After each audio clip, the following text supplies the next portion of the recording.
we were talking about, well, what are we going to do differently this year?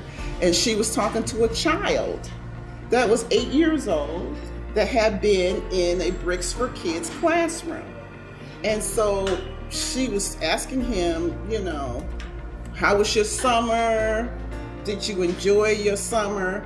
And what did he want to talk about? He wanted to talk about his summer school enrichment experience. And so he started talking about Bricks for Kids. He said, oh, I had a wonderful time. We played with these bricks and we learned all kinds of things about the garbage truck.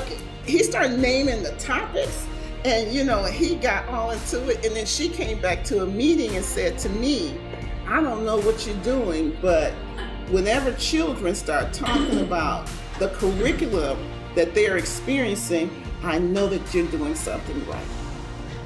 So yeah, that was it.